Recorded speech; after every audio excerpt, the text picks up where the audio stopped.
first of all, I would just like to thank you guys all for coming to Behavior Night. It's important that we're here and we do this together, because what we're doing in the classroom, it's awesome to do it at home too.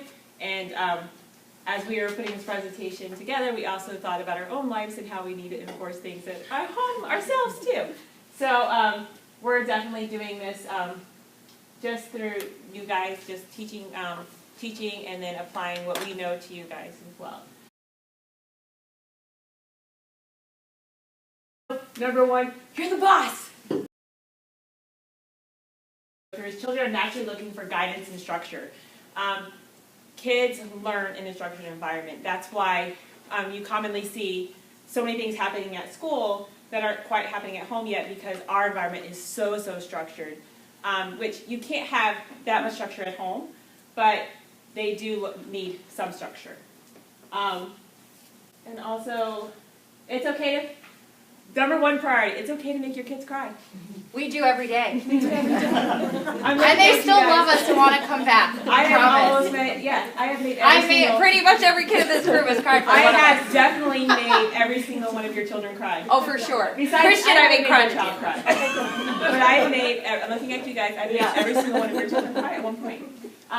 Ethan today. Yeah. I saw his note.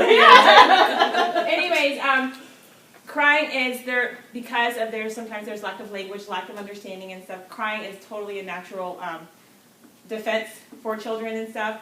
And number one, don't feel bad. It's okay. Tears, it hurts our mommy hearts, it hurts everything about us, but it's okay. We're going to have to make them cry in order for them to understand what we want them to do. Okay? Before you allow behavior to continue, think about behavior in a bigger body. Number one thing is we have a lot of young kids here. I mean, they're all 5th grade and younger. And stinking cute. And so cute, even when they're crying, little tears. It's like, oh, baby. But think about that behavior, what that behavior would look like in a bigger body, because I've taught those bigger bodies before. I still teach those bigger bodies. It's hard.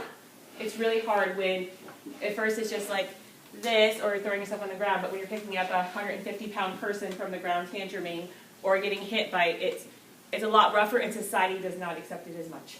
You know, it's just not. So that's why we like to extinguish the behavior right now.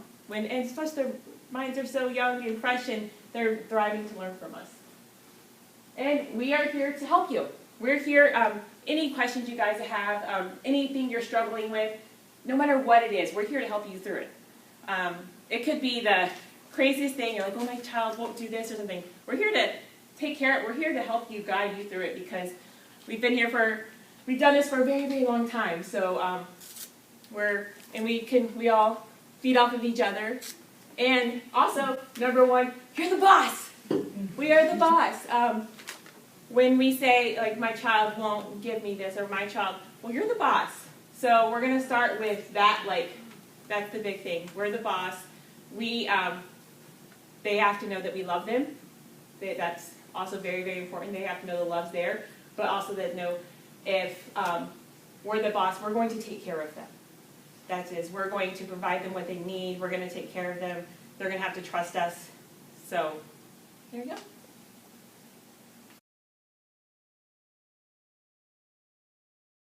So the first thing we're going to talk about is what is behavior.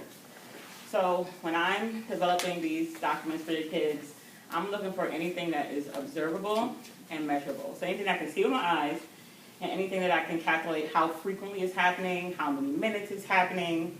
It can be crying and screaming. You have some kids that will cry and scream for 30 minutes straight. It can be refusal to engage in a task. It can also be delayed responses. So you telling a child to do something, and then they might wait maybe until you prompt them, or maybe they may wait, 5 minutes before they respond to whatever you say. And engagement time. So we really want to shape behaviors that affect their social interactions with other people and how they function in the world. That's what we really want to try to do, is make sure that they can function in society to the best of their ability. So for instance, let's say we have a child who's crying and screaming. Most likely that child is crying and screaming probably to escape an activity. in our setting at school. And what we do sometimes is teach the children how to request breaks. I'm just going to step over really quickly. This is an example of one of our students' binders. So we have a sensory room. And so we will put this in his binder, and he has 3 break cards. So throughout the academic day, instead of him yelling and screaming because he doesn't want to engage in a task, he can escape for 5 minutes. And so we'll talk a little bit further. You can pass this around, Ms. Kester, if you want to, about those type of interventions. Self-stimulatory behavior, once again, we have a sensory room filled with lights, items that you can get anywhere, and we give them moments in their day to play with those items. Let me know when you're ready. So we're going to talk about the ABCs of behavior. This is the first thing we do when we're looking at your kid's behavior. What is happening right before your child starts screaming? What happens? What is happening after your child screams? That's the consequence. And many of these challenging behaviors are learned and maintained by what happens right before it and what happens right after it. So we have taught them these behaviors. Yeah, we kind of encourage the behaviors depending on how we react. So when I come into the classroom and I work with the teachers, the first thing we're trying to think of is what can we do differently to get a different, and it doesn't always work, but a lot of times it does. What can we do differently to help to shape this child's reaction at that given moment? Okay, so the first, the next slide. So Auntie said, what are some changes that we make before the behaviors occur that make it less likely for the behavior to occur? One thing that we do a lot is utilize timers. Some kids are not aware of when something is starting and when something is finishing, and that can cause huge behaviors. We take timers to lunch, we take timers to gym, we take timers everywhere in this building. Even if you say, I'm going to give you something, if you sit nicely, we set a timer so that kid knows I have to sit for 5 minutes. Or I have to walk through Walmart for 10 minutes quietly, but I'm looking at the timer and I know once the timer goes off, I can get my reinforcement. So timers. Visual schedules. Pictures may be better than words. So this is an example of a visual schedule that we utilize in one of our classrooms. A lot of our children have communication issues, and so if they can see what comes next, it might prevent a behavior. I can see that, I get iPad after I eat dinner, and I can, move it from green or to red because now I know I have access to it. So this is a simple intervention that can be effective with our kids in the classroom and at home. And we're going to offer to make these things for you guys. Yes, so we don't are. think that you have to know how to make this stuff. Right. We're going to ask you guys what you need at home, okay? And while you're listening, be thinking about how you can utilize it in your home and what that would look like for you. And one of the handouts is like a menu, so like basically order visuals that you need. We just found that might be easier that way. Even if you're like right now, you're like, oh my gosh, you guys talked to me for so long, I have no idea what I need at home. You can go home and think about it, and then fill that out and hand it into your child's teacher, and we will make them for you Before summer. Before summer, Because we know summer's because coming. we know we're about to say, Tag, you're it. Right. And so also I just want to show you guys quickly, this is another schedule that one of our teachers uses in her classroom. And every day the kids come in and they just, stick what event is going to occur at a specific time. And this goes into routines. Having a routine is also important because if something goes wrong on this chart, 9 times out of 10, our student's going to freak out. Even the 3-year-olds. And have an episode and scream and cry and refuse. And so something as simple as this to let the child know exactly what's going to happen throughout their day can have a big impact on their behavior. And yeah, this is another one that they use. This is our more advanced class. They write down what comes next on their paper schedule, time, activity, and they check it off when they are finished. But that's definitely something that's more beneficial for the kids that maybe some of the kids in Miss Eaton's class who are a little less dependent on visuals. If you're in a hurry or a rush, to have it just written down on a piece of paper can make all the difference between. Well, and some kids it can be verbal. It can be, first we're doing this, then we're going here, then we're going there. So they don't have that panic, well, I thought I was going home. They know where they're going. A lot of my kids can function on on a verbal prompt. Like, first we're doing this, then we're going here. If we have a fire drill, I prep them for it verbally. It can just be like, hey, the alarm's gonna go off, we're about to go look for the alligator. And that I've found has prevented a lot of behaviors because they know it's coming. Yeah. So like, it depends on what level your child is at, what they need as far as that. But just knowing what's happening next, I mean, just think of yourself.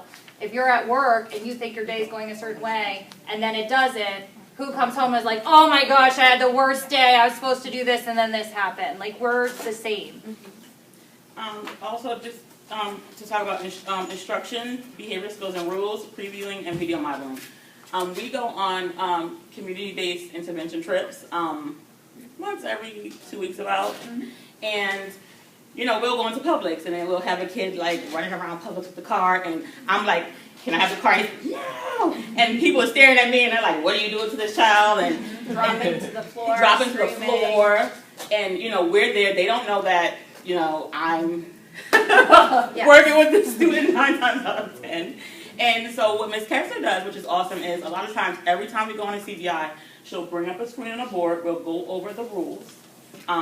If she has a video modeling walking with a cart or whatever behavior it is that we're trying to target, she'll show it to them. And maybe it won't work the first time, maybe it won't work the second time, but by the third time, that student knows that when I go to Walmart, I don't get a cart.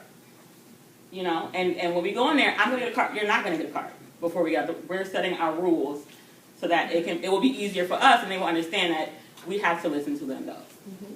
And we're going to go over these, how to utilize these different things more in a little bit. So, Yeah, we're gonna give you an overview, and then you guys we're gonna have you guys focus in on a behavior, and then we're gonna go really into like how you could intervene in that behavior. okay. Right. Next, we're going to discuss the consequences. So we talked about antecedents, what's happening before. And just before I move on really quickly, I want to show you guys another visual that we utilize. This is called a first-then chart. A lot of times our kids do not understand, first I have to write my name and then I get to go to the playground. So this is like our best friend. And a lot of our first work, then playground. Visuals, it's all about communication. They don't understand what we're saying and they can speak back to us. They know a picture, they know a slide, they know a swing, they know pretzels, which we also have, you know, various visuals, go potty, excuse me, it's a little, but this is like out of my binder. Hugs, Oreo thins, Mickey Mouse, we take personalized pictures of things that they have in their room that they love. So they understand this. And so Ms. Hamilton, you wanted to speak about the first then chart? I can speak. I know we can talk about it later, but just Okay. that's just even for like going through a simple schedule. Like for my guys, like I would say, okay, you know, throughout the day, like kids who had the trouble transitioning and stuff like that, it would be like, okay, first we're doing playground, and then we have coloring. So it's just that constant. Like we don't have to build our entire schedule for the whole day because that would be difficult in the home environment. But we can have access of a binder with a bunch of pictures. You'd be like, okay, we got our Target. Like, okay, first we're going to get the car, and then we're going to go to Target. So it's just kind of letting them know what's happening next. They are going to Target, but it's just it could be very, very simple and not have to make you like. It shouldn't have to make you change your day or stay to your entire day because we can't do that on the home environment. But it can be as simple as just getting things in a book real quick and throwing them on there.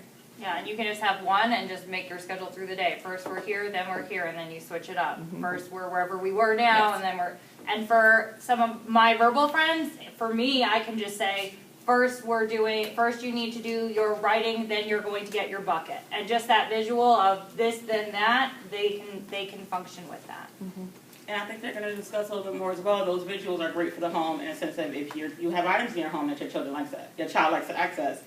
They might be crying because they're ready for a snack, you know. And if they have that picture next to them that they can just go grab it and hand it to you, they know they're going to get their snack. That can avoid a behavior from occurring. Token economies for consequences after the behavior happens. What are things that we can do? So we can use token economies, and this is one that we use in the classroom. So the children have preferred reinforcers, which we do assessments and identify, and then we'll put it here and keep it on their desk as a reminder throughout the day what you're working for. And so every time that student engages in a particular behavior or whatever, we will give them a penny. And when they earn 10 pennies, then they get time with this. Once again, we'll set a timer. for however many minutes, let them use it for that amount of minutes. When the timer goes off, you go back to your task. Timer is your best friend. Timer is your best friend. And guess what? Alexa can do it, and your iPhone can do it, and your Apple Watch can do it. Right. You don't even need to order anything. And half the times I forget to set the timer, and I'll like make my phone go ding. Yeah. Like, oh, that was it, because my guys aren't Because telling. you can do that. If you My forgot guys to aren't set really it, telling just put it on time 30 yet. seconds and let it go off. Oh, that was 5 minutes. And Yeah. you can personalize your Alexas. So you can say, set, I have a 2-year-old at home, so I say, set Kyle's bedtime timer for 5 minutes, and then it goes off and it says, Kyle's bedtime timer. I'm like, oh, it's your bedtime timer. So you guys could do the same thing, you know, set Caroline's time to eat timer, and then it goes off and she hears her name. Oh, that's for me. Yeah. Doesn't Well, work when with it my comes from 13-year-old so Alexa, well. Does not work with 13-year-olds at all. Never. I feel like they believe Alexa over us sometimes. Never. At least in my house. That's a whole other training that I have to attend. Behavior contracts, that's good for the older students who are aware of their behaviors and they can have a discussion with you about changing their behaviors.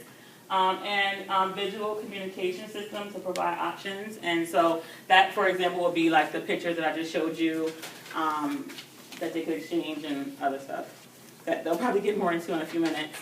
And so the next slide, we're going to just show you that these are reinforcers. These are things that we have at home. These are simple things. We don't have to like pull anything out of a hat. Like basic things that you know your child loves. If you know your child loves pretzels, you can use that to your advantage.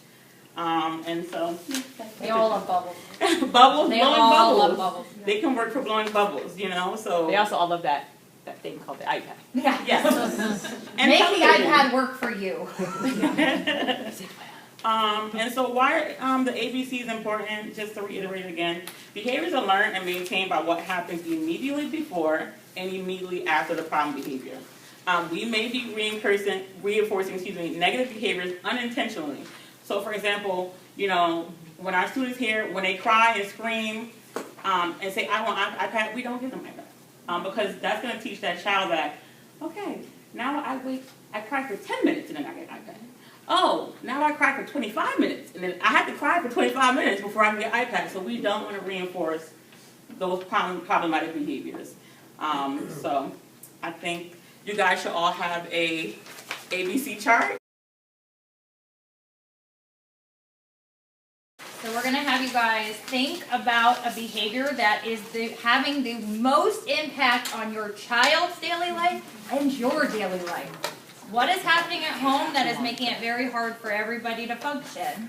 Think you're going to leave here and then all of a sudden they're going to be the perfect kid and they're going to do everything everybody asks them to do, because that's not reality. We just want your life to be more functional. Okay? Until they're 13. What? Until they're 13, then it's all downhill again. Yes, we're trying to fix some behaviors before the hormones come. Believe us, you want them fixed before the hormones come. I don't remember who that was. So essentially every behavior has a function, no matter what it is.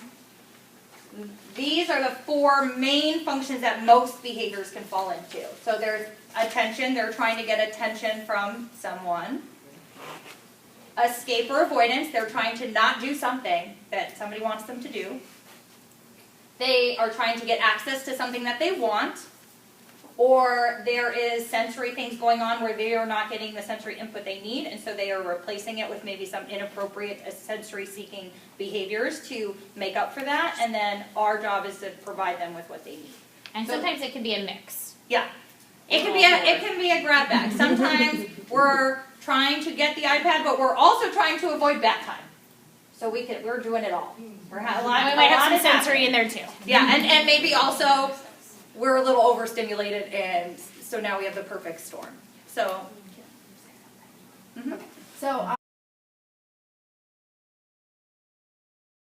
And this is something too to look at in terms of ABA. So every single behavior that not only our kids do, but we do as adults, can be classified into one of these 4 categories. There is a 5th category, but that's medical, and that's not something that we would really go into because we are a school, and since we really would focus on redirecting these because we're not doctors. But even our behaviors, we go to work to get money, so what, we can buy things, so that would be access to an item, or, you know, we take if we have a headache, we're going to take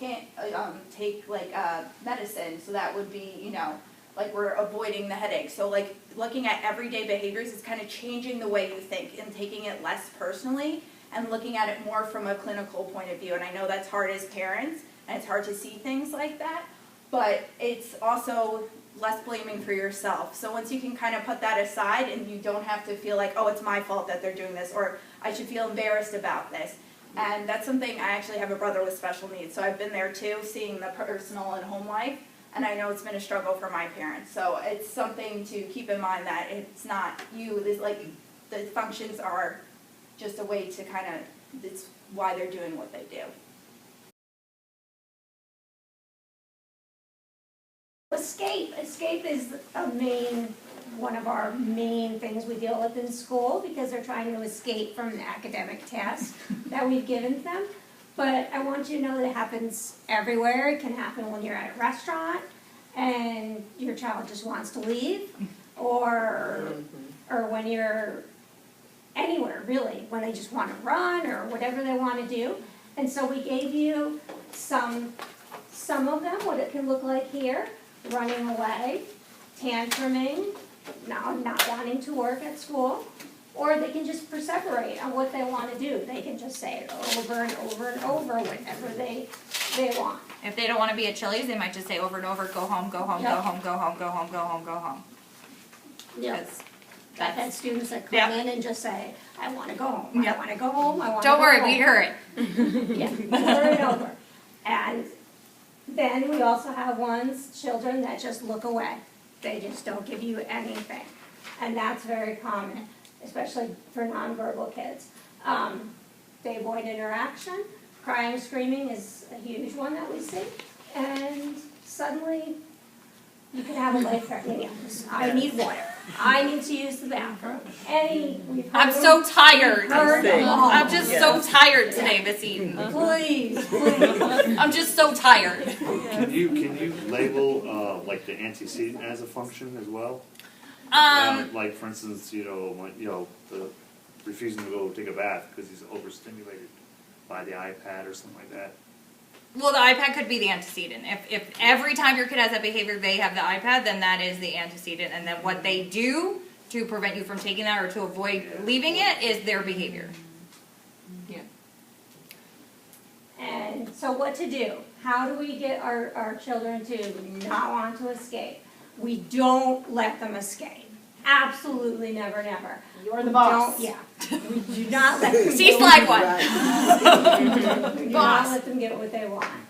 And we wait it out. And it may feel like forever. I mean, don't just wait it out 5 minutes. Wait it out 25 minutes, 55 minutes. Sometimes we spend a whole 45 minutes listening to a kid cry, and we become so used to it. But after about 5 times or 10 times, it might stop.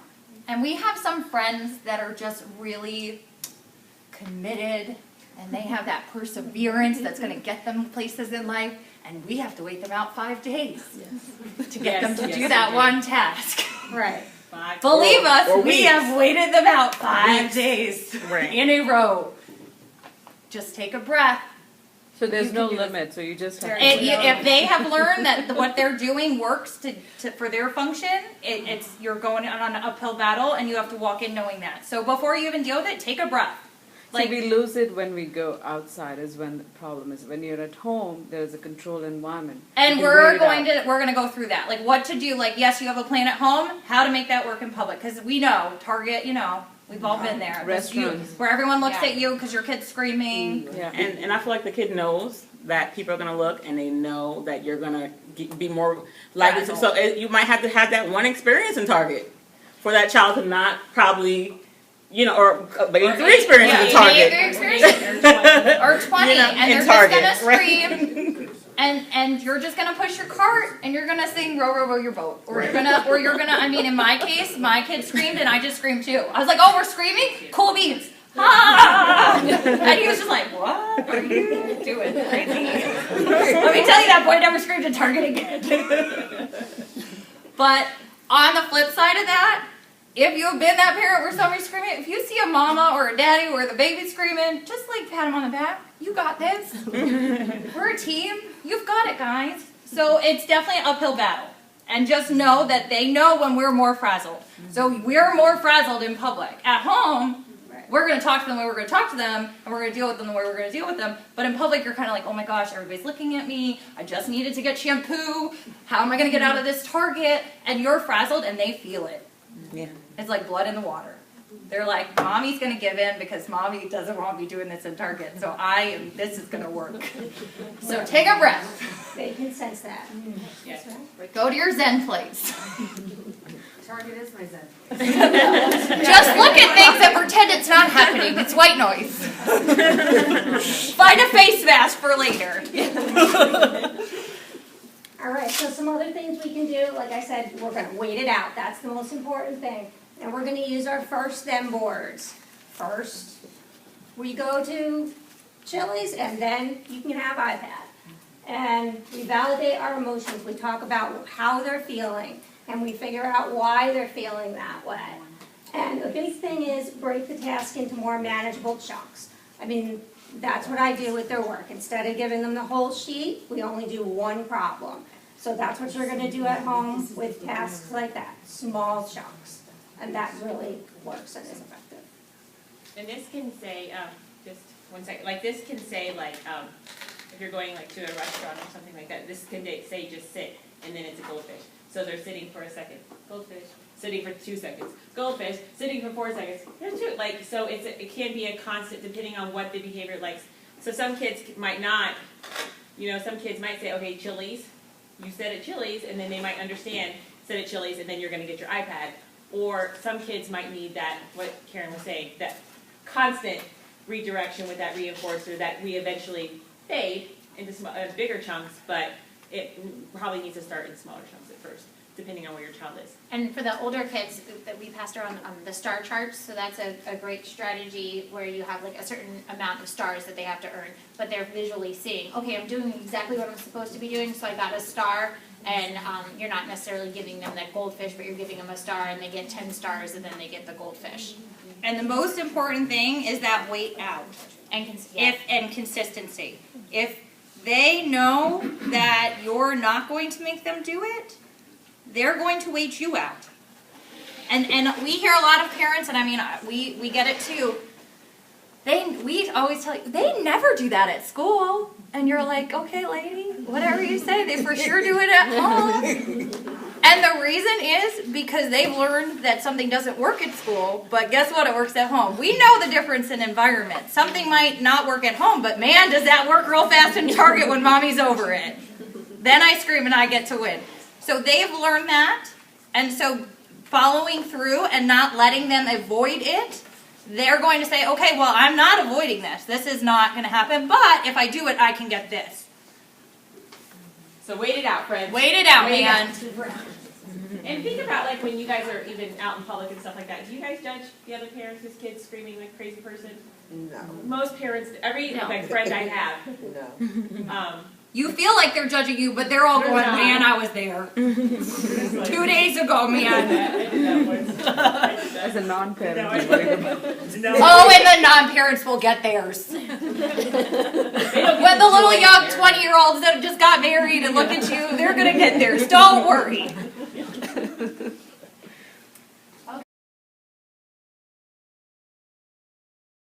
Okay, so our next function is attention. So what that can look like, it could be crying when attention's not on them. So if you're doing something else, if you're cooking, cleaning, if you're talking to one of their siblings or on the phone, if you seem busy and they think that you're busy, they might cry, they might do various things to get you to stop what you're doing and put all the focus back on them.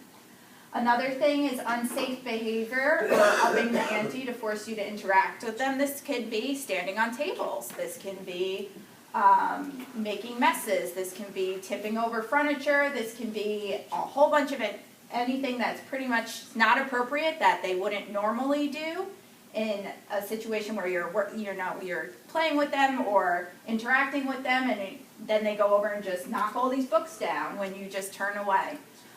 Refusing to do things unless someone is doing it with him or her. Refusing to do something you know that they can in order to get you to help. So that could be, something simple like writing their name. Oh, they could do it yesterday, but today they can't unless, you know, mommy or daddy's right there saying you know, like whatever their name is. Laughing or enjoying negative attention. If you're yelling at them and they're just staring at you with bright eyes and looking smiling at you. And just that any, you know, when kids want attention, any attention is great. Negative, positive, and attention could even be just looking at them. So like I'm looking at Miss Cook and that's all the attention she would need. So if that sounds like any of the behaviors you wrote down, then it could be attention. So what to do? You have to ignore it. And I know that's hard, and I know that's a difficult thing, but planned ignoring is what you have to do. You have to not provide attention to any inappropriate behavior. So what that may be is if, you know, over here they're doing the behaviors, you can still watch them out of the corner of your eye, but you're not making that eye contact, you're not verbally redirecting them, you're not physically redirecting them. Of course, you do have to take into consideration safety issues, but the way to redirect that is without making that eye contact and just without verbally saying anything. If they're climbing up the wall, you go over, you pick them up, and you put them back down, and you turn back around. Oftentimes, what you'll see if things are attention-based, you're going to see the behaviors escalate rapidly. So it could start with knocking down the books, and then they see that's not working, so they'll run over, tip a chair, then they'll go over, try to grab your phone out of your hand and throw it. So it'll just keep going rapidly, lots of new things. And then you want to also provide them immediate praise when they do anything positive or appropriate. So then if they go and do all of that, but then they sit down, great job sitting down, Bob, I'm so proud of you. And because you want to show them, you want to make that connection between them doing something positive and then them getting, so them doing something appropriate and that positive reinforcement. And because they might see, you know, if it's not immediate, that reinforcement, when they sit down or when they do something appropriate, they might, oh, well, this doesn't work. Let me go back to tipping chairs because maybe that'll get a response. Something else that also we do in the classroom, which just to share with you guys, is one of my students in my class did have a lot of difficulty, and it's because we realized he didn't know our names. And that's something that might be overlooked, and you might not see it with you guys, but a sibling or an aunt or an uncle that they might not be used to, they might not know their name, and they want their attention. And if they're verbal or if they're nonverbal, you know, we can use picture cards. You can teach based on what that student needs. So something we do in my classroom, we taught the student our names of the teacher and the IA in the room, and we immediately started to see a decrease in behaviors because they didn't know who we were. And also teaching attention, to get your attention appropriately, tapping on the shoulders if they can tap, raising their hand, going over and just kind of making that eye contact. Those are all appropriate ways to gain attention that might seem like second nature to us, just something, oh, we know, if I want your attention, I would say, hey, excuse me, but a lot of our friends, you know, don't know, oh, I need to go over and tap, oh, I need to go over and make that eye contact, so that's something.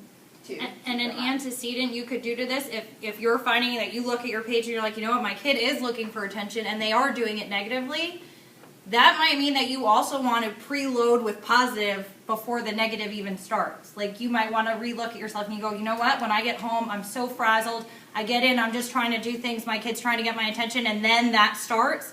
Maybe that's, you don't go and like do your normal routine when you get home, you go immediately to attention with your child, and then maybe get through life. And I get it. I mean, I get home, I want to like get the stuff out of my lunchbox and look at the binder, and you know what I mean? You want to check things off your to-do list. But if you know that that's when it's starting, then it could be the antecedent is that you're preloading so it doesn't even happen. So is it that they can't differentiate between positive and negative attention? So the thought is by ignoring the negative behavior, but then addressing them with It's not always that they can't differentiate, it's that negative gets you attention faster. I mean, think about it. If I'm standing on the table, you're going to look at me more than if I'm sitting nicely and doing what I'm supposed to be doing.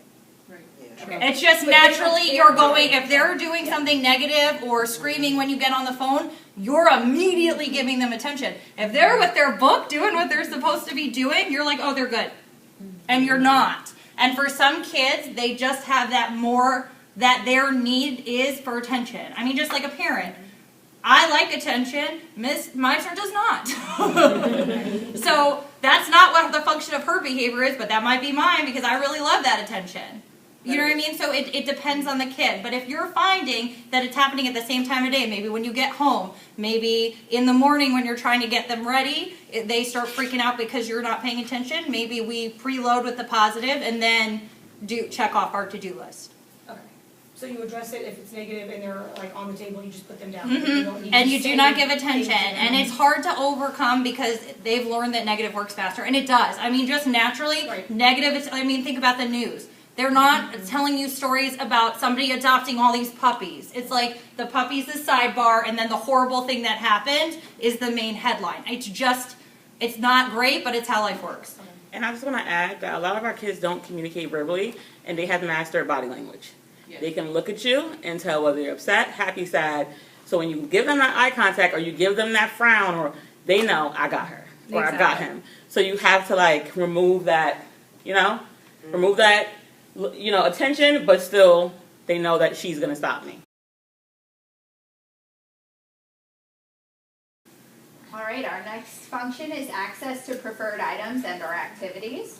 So some behaviors you might see are stealing items, perseverating verbally on topics, tantrums, crying, screaming, dropping to the floor, if they're closed off, if they just kind of shut down, and also aggression, hitting, kicking, screaming in someone's face.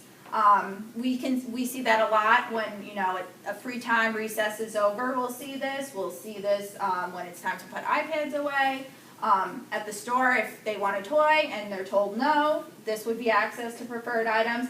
If they want something that their sibling or, a peer their age wants, access to preferred items or activities.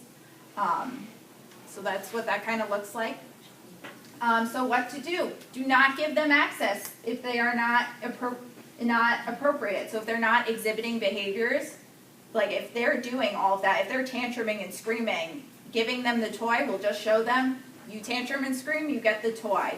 So that's something really to keep in mind is I know we talked about this before, but the behavior and the consequence are so connected that what you do right when that kid is having that behavior is what they learn and what they know is going to get them what they want.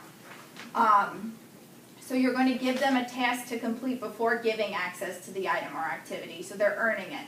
So even if it's something simple, they want the iPad.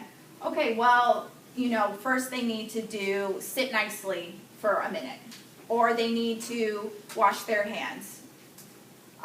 Whatever it is, you want to give them something, so once again, they're not relating their behavior to the item. So you want to also establish and honor boundaries established for the item or activity. So, for example, if they want a snack, they want goldfish, they're screaming and crying on the floor. We should not just give them goldfish to have them stand up and go sit down. What we should do is say, okay, wash your hands first. First you wash hands, then you get goldfish. Washing hands is something that's appropriate, it's acceptable, everyone washes their hands all the time.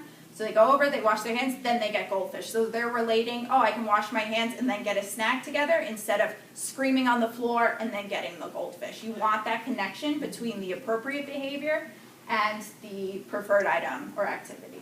But what if they're trying to get an access to something they shouldn't be? Like, my son likes to climb up on the countertop all the time.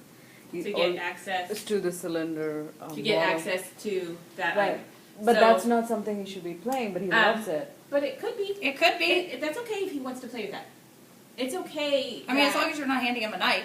Yeah. It's a cylinder bottle. Every cylinder bottle. Yeah, and we'll talk about that in a little bit, but it's okay if the item doesn't seem appropriate to us. Because what is that item doing for him? It's giving him joy. So we are going to give, just like an iPad, just like an old goldfish. It fulfills something in them. So do we not let him have, if it was a knife, no, we can't, but if it's something like a bottle or something like that they have some joy into that is still, we are going to give them an opportunity to earn that. But it's not standing on the countertop. It is using maybe a pitcher and bringing you a picture of the item, or maybe tapping you or something like that. We have to solve that. He's still trying to get access to something. Maybe in our minds it's not appropriate, but that's, it doesn't have to be appropriate in our minds. It can be just, it's for him. It gives him joy and satisfaction for some reason, maybe sensory, you know, but that's, okay, we're going to let him have that joy, but we have to make him ask for that joy in an appropriate manner. Or earn it. Okay? In some cases, earn it. I mean, Yeah. everyone, if Mickey is our favorite thing, and that's what we're screaming for, make Mickey work for you. Oh, I see you Yes. want Mickey. First bath, then Mickey. Oh, I see you want iPad with, I don't know. The NTDM is what I have at my house, so God bless you if you don't, because his voice. But first you take a shower, then you can have 5 minutes of DNTDM, and it's timed. So it's like one of those YouTube people. That's just the only one I know. I feel very disconnected from the baby stuff. Baby shark. Baby shark. First you take a bath, then you get baby shark. Baby shark. Yeah, there you go. I don't know. DNTDM is just what I hear in my house, and I can get us to do anything for some DNTDM. So these are some of the examples of the visuals that you guys will have the options to let us know if you would like. So right here is the token board that we kind of have. We can use stars. Some of the older kids use money. Then we have the first then board. And then we also have, that's another example of visual schedules. And we'll kind of help you with the visual schedules in determining if you need it, what would be appropriate and best for your child. We do know your children very well, so we can kind of help guide you in that with that.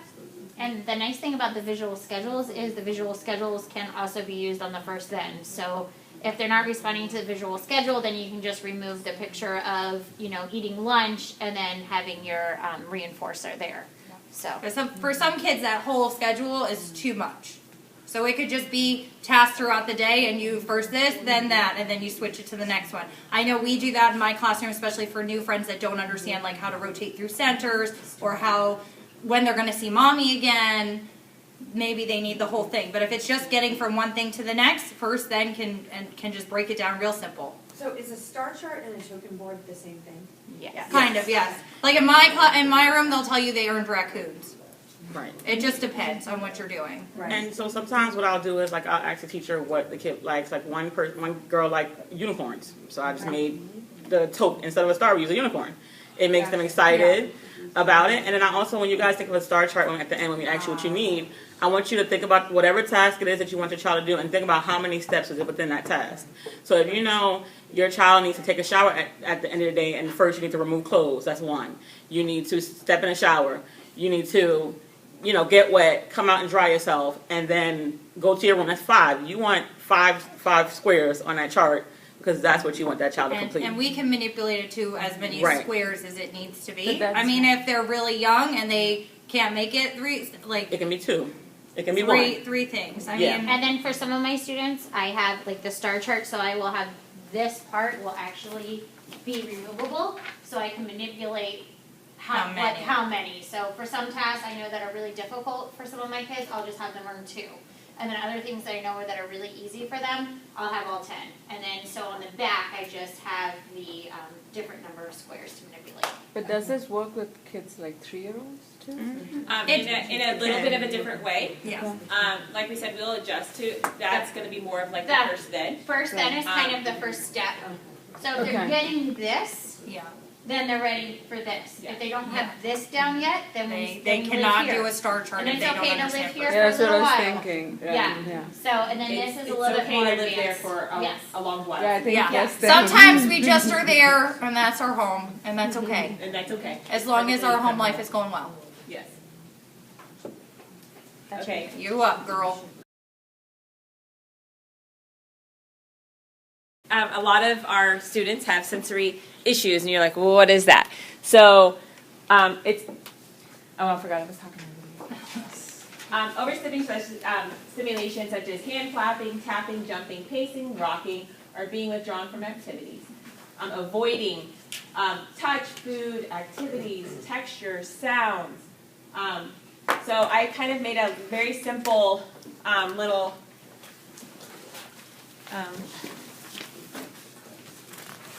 Is this handout? yeah, just a little handout. So a lot of students who might have a autism or might have a sensory processing disorder and stuff like that, our sensory systems are a little bit off. So when you'll see there's overstimulation when they get overstimulated, and there's understimulation where we can't stimulate them enough. So for overstimulation, what you might see is you might see tantrums. You might see someone screaming on the ground. You might see kids holding their ears or bending. We get a lot of the bending the ears. You might see a lot of squatting and trying to hold their heads down. Intensive flapping. We have kids who intensively flap, or they mouth objects and stuff like that. So, and a lot of that is to try to regulate their sensory system. They just want to feel okay. They want to drown out the world, because if, like, say we hear a little ding, ding, ding, like that doesn't affect us, but that kid might hear that 20 times more. And that's going to really, so they might start flopping their hands or doing some clicking noise or something to drown that out in order to make their bodies feel okay. So, and I kind of put some, so the cause of these behaviors consist and may need, so if the environment is too loud, they might need headphones. Things that are moving too fast and it's overwhelming. You might see a tantrum, but they might need some like heavy work. They might need us, like if we're going to a store or something like that, we might need for them to do heavy work. Heavy work is like doing some running around, doing some, we do the scooter boards, we do like lifting heavy things, just getting them kind of, like giving them a little workout, but if you know that they're going into an environment that's going to be overstimulating for them. So we're kind of getting their sensory system ready before we take them into the environment that we know is going to be overstimulating to them. When I say things might seem inappropriate to you guys, to society or whatnot, and I say don't take it away. We don't know how our children feel. We don't know what their sensory system feels like. So we do want to give them access to, if they need to wear headphones, to wear headphones. If they need a cylinder, something like a cylinder or something like that makes them feel comfortable, we want to give them access to it in a safe way, and we want to give them the tools to ask for these items using visuals and stuff like that. So the idea is to not replace that behavior. I kind of put something on the bottom here, just like don't stop the behavior.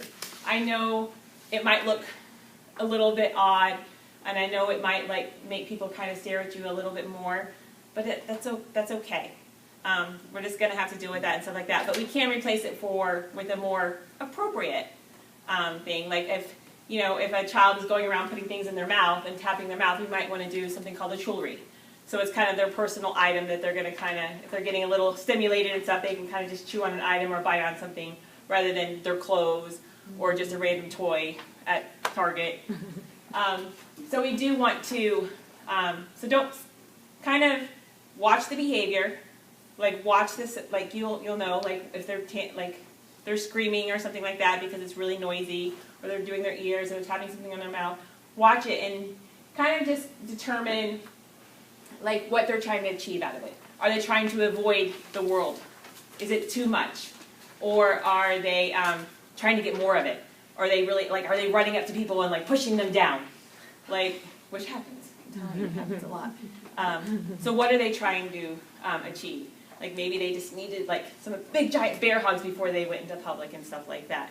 So you still want to give them their fulfill their sensory needs, but just in a little bit more of an appropriate way, so they're not pushing down a 5-year-old kid, but we can still give them the needs that they need for that. So you're saying that all the sensory inputs they require are their requirement, and you have to fulfill them. Yes, yes. We can't just make them stop a behavior that their body so desperately needs, or that their body is so trying to avoid, because we don't know how they feel. Like we don't know what that noise is doing to them. We don't know, like, that they have to be like this in order to actually feel something. So we don't know that. There's no even medical way to determine that. So we have to have, like, it's called a sensory diet. So we don't want to ever take that completely away from them because that's making them feel unsafe. So we want to give them access to those things in an appropriate way, the most appropriate way that we can, and make it somewhat, and then eventually having them control that themselves. So eventually, if it's a Chewy necklace, they grab their own Chewy necklace and they know, instead of mouthing an object, they use it themselves. Or if it's headphones, they start putting their headphones on themselves. Or if they need, they know that if they go jump on the trampoline themselves. They know they need what their body needs. So we are starting to give it to them in a more appropriate way and because they don't know, like we know jumping on a trampoline is going to help them regulate themselves better, but they don't know that. So we have to teach them that.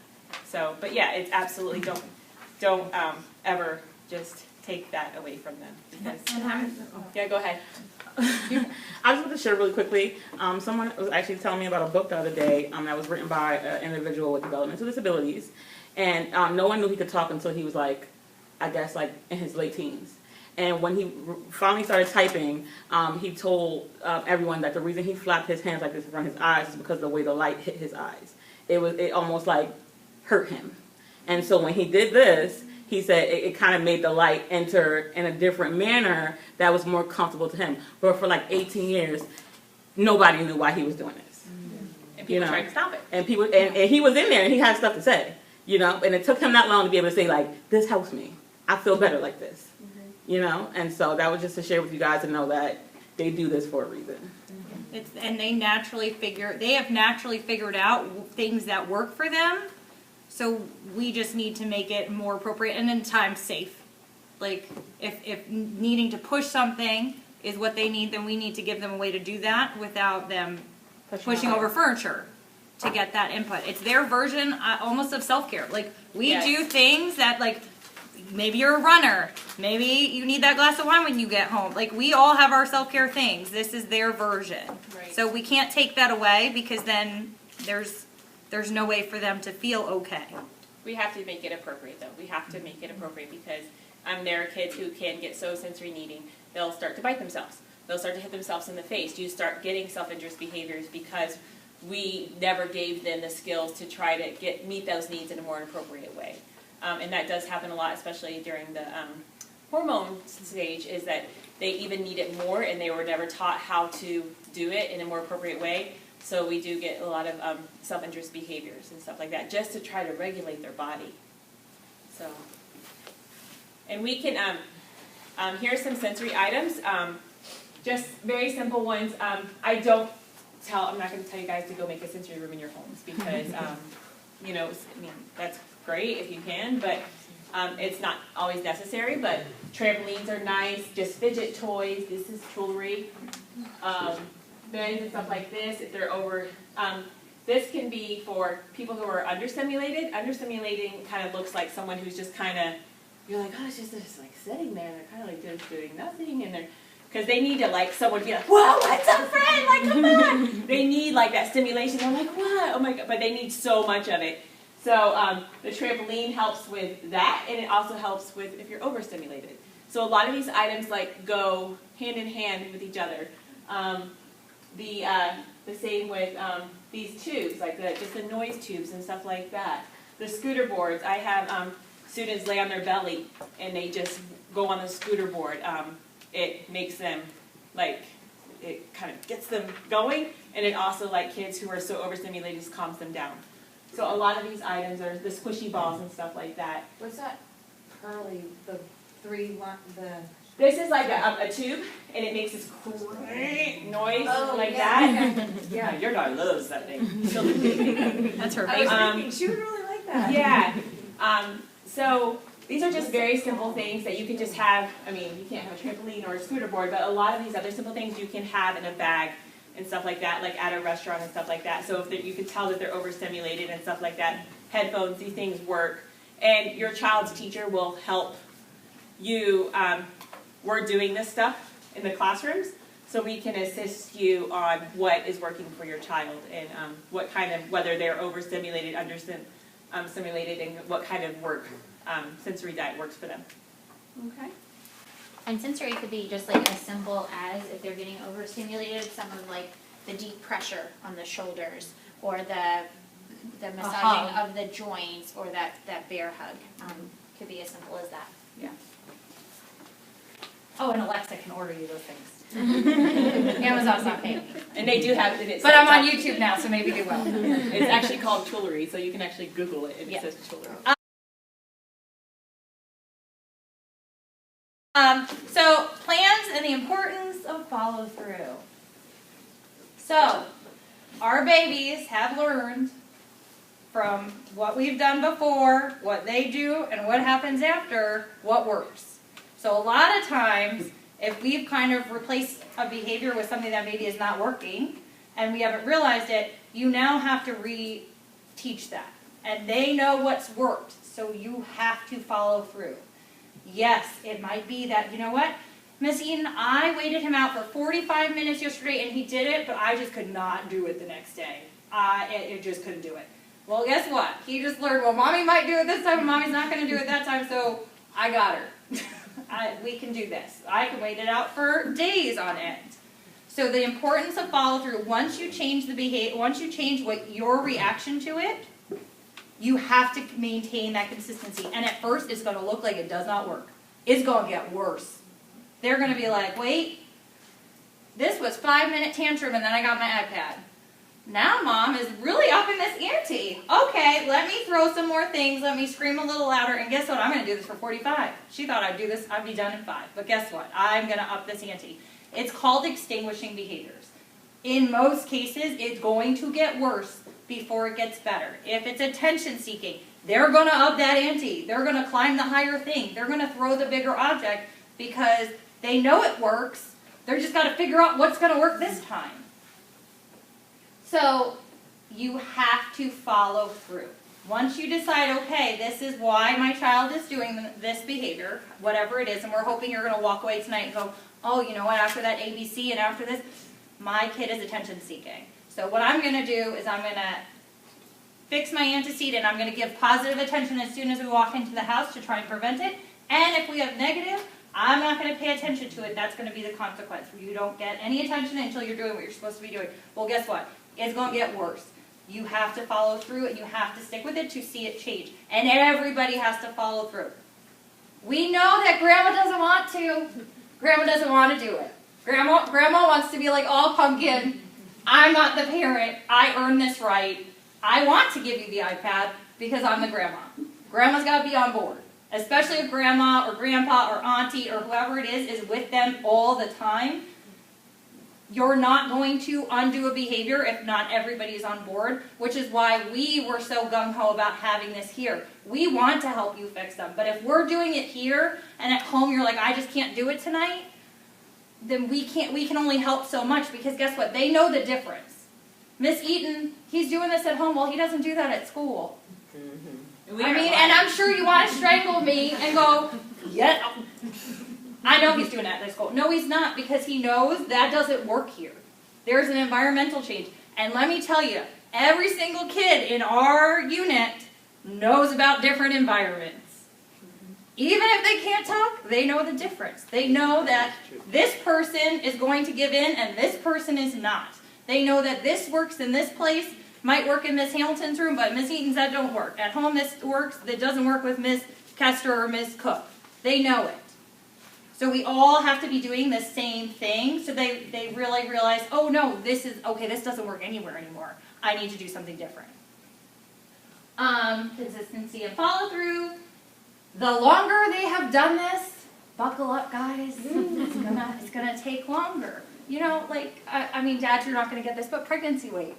Took you 10 months to put it on. It's going to take you 5 years to get it off. We've all been there. Same thing with behaviors. It took them 6 years to learn it. Guess what? Buckle up, because they're gonna drag it, and it could be 6 months of like consistently following through. And if you give a little bit, especially in the beginning, they sense that, and they're going to be like, oh, well, she's not really that committed, and guess what? I am. And let me tell you, we got some committed friends that are going places.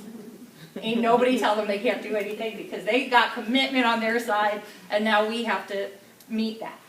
But have realistic expectations. Exactly. Like, don't think that you're going to go home and... I think that's on the next one. Yeah. Yep. Okay, so at home too, but this is public. But what have she's like, saying, yeah, so if you want your child to go home and read and then take a bath and then digestible chunks. Take one thing at a time. You want your child to go home, you want them to read with you, then they get the iPad. Don't put 10 demands on them if they've automatically gotten the iPad when they got home. And then slowly build up the stamina. And if there's 10 behaviors, say we're super attention seeking and we're doing it all day, pick a time where it is the most disruptive to your life and start there. Don't burn yourself out. You're not going to fix it all overnight. We're not going to fix it all overnight. They're not going to fix it all overnight. And the more overwhelmed you are, the more overwhelmed they will be. So, parents who have been in my room, take a breath. Tell them to take a breath. My guys know to take a breath, and they know it so well, they'll do it without even wanting to. They'll want to really scream their head off, and I'll just go take a breath, and you're like, oh, balloon, wait a second, I was mad. But you have to take a breath, because if you walk in there frazzled, they're going to get more frazzled. If you're frazzled in Target or because you're at the grocery store, they're going to get more frazzled. You're going to have more behavior. So they're going to feed off what you do. So if at that moment we're throwing a tantrum, before you even react, take a breath. If you don't think you can do it in that moment, if it was a bad day, tap out, have dad do it, have mom do it, have whoever else can do it, and support you. We do it all the time. There are times where we're like, we have a perfect example of our 5-day friend. 5 days, and after day 2, Kayla's like, I need to tap out. And so I said, okay, all right, so now you're with me, and and the same expectation, the same intervention, but maybe it's not mom needs a break or dad needs a break, maybe, and you switch off. Work smarter, not harder. Don't have everybody involved. Take turns, because you are going to burn out, and they are younger than us. And they're really committed because they really want what happened every other time to happen this time. And it's not necessarily that what you're picking to replace it with is not working, you just might have to do it longer. You just might have to do it longer.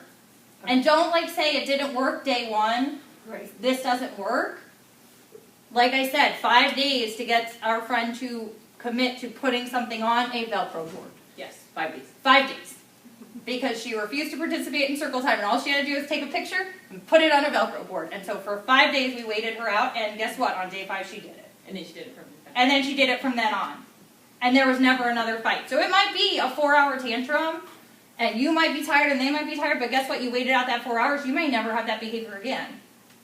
You might have it for a few more days, but the longer you wait, the less it's going to get, because they're going to finally be like, well, this isn't working anymore. So now I'm going to do what works to meet that behavior. So if it's access, if screaming doesn't get me my iPad anymore, I'm going to have to do what mommy says. Maybe I'm going to have to do wash my hands before I get iPad or get goldfish or whatever it is.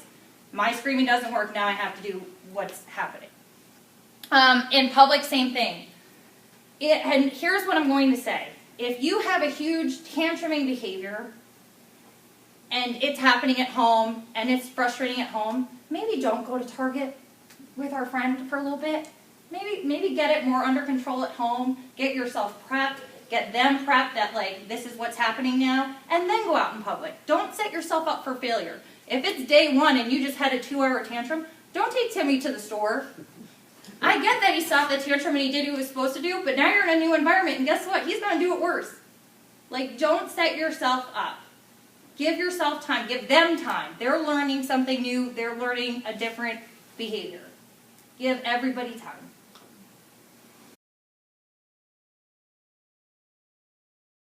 So communication is huge. A lot of times our children are behaving the way they are because they are nonverbal or they have lack of communication. So especially for our little guys, they're just learning how to communicate, whether that's through picture communication. Is that computer? Whether that's through picture exchange communication, whether they have a device or whether they're verbal, we're wanting to make sure that they have a way to communicate with us. Think about trouble areas that your child's currently experiencing, and do they have an effective way to communicate with you? And if they don't, that's where you want to start, and that's what you want to teach them. You want to teach them to ask for those preferred items. And here at Odessa, every single child has a form of communication, whether that's verbal, whether they're exchanging one picture, whether they're on core boards, or whether they have devices, they are communicating with us.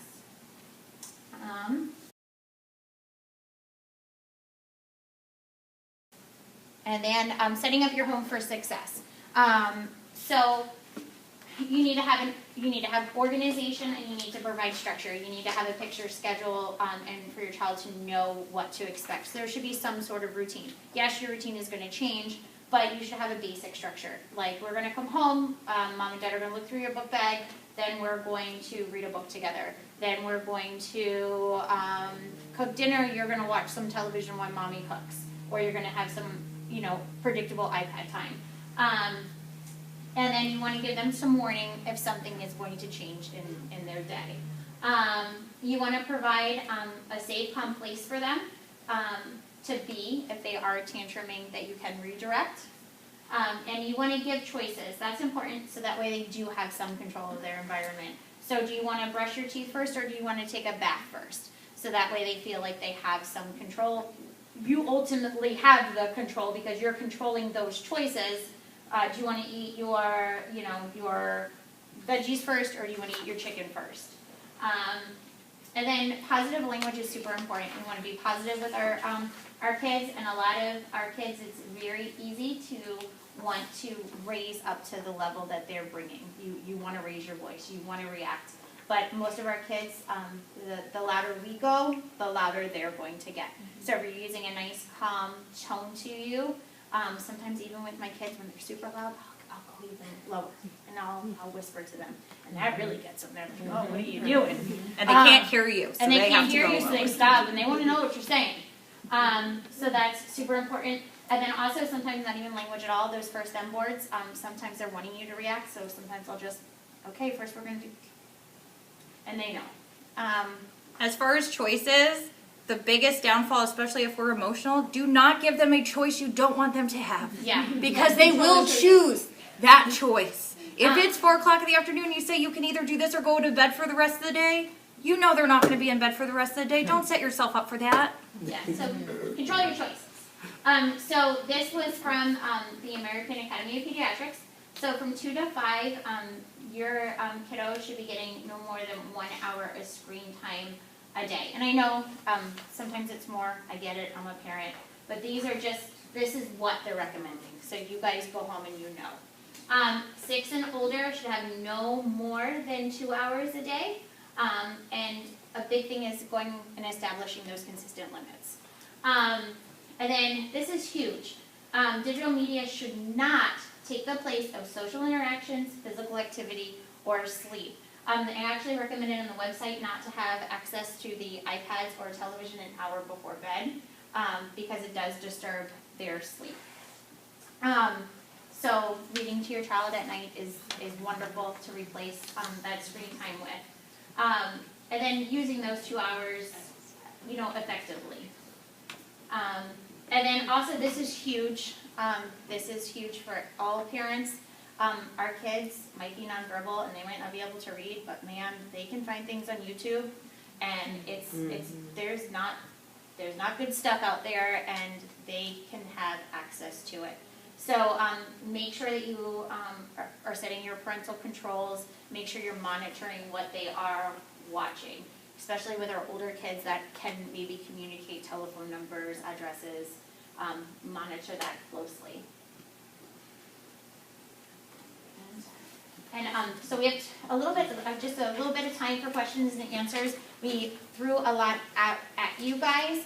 So as you're digesting and you get home and you're starting to implement, you have all of your teachers' information and contact information, so feel free to email us. Also, we have the menus.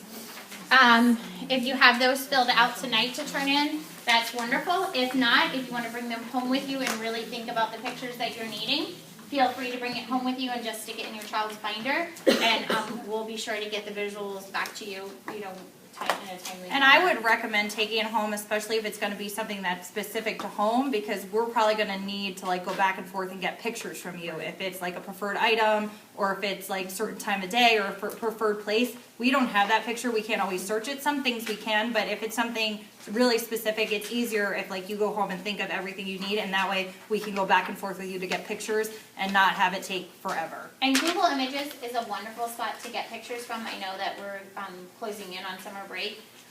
So a lot of times you can just go in and type in what you're needing, and you can just pull it over to a Word document and have that visual for you. And if your child is one that communicates with visuals consistently, they sell laminators for like $25 that you can go out and buy and laminate these pictures. But of course, we are more than happy, and we get excited when we get these forms back and see that you guys are wanting this stuff. That makes us real happy. Also, if So- you're on the fly and you need put it on your iPhone in notes, you can drag pictures into there and you could do a quick first then visual with it. It doesn't have to say first, it doesn't have to say then. If you're just in the moment and you need to just be like, first we're doing this, then we're doing that. I mean, your phone is able to do that too. I mean, not all the time, but on the fly. And timers. And I use timers. my phone all the time. Yeah, timers. So you don't have to go buy one. And my little ones don't know time, so that timer goes off. They're just like But they yeah, understand the sound. It's fine. But Yeah. they know that sound and They know the respond to that sound. So As they get older though, they're like, wait a second, and they're watching. And some of them will hold my phone. I will Yeah. give the phone to them and they'll just hold it for however many minutes and If they're really angry though, don't give them the phone. yeah. Really angry. That's not a good idea. and your child's teacher will know what, like when you ask for these things, will know what they'll need and what will assist you. Like, these are the behaviors and stuff like that. Do you think they need a star chart? Do you think they need a first step board? Ask us and we'll assist you on how to use them because this is a lot of information and we'll your specific child will show them because every child is different on how we actually use it as well. So we'll explain that more on a personal basis. And if this recorded properly, we're hoping to put it up on YouTube and provide you guys with a link. So if you have a spouse that wasn't able to attend, or somebody who's interacting with your child on a consistent basis, you could show it to them or highlight certain points. Right. Thank you. All right, thank you guys for coming out. We're so excited that we have you for now. Thank you. Thank you.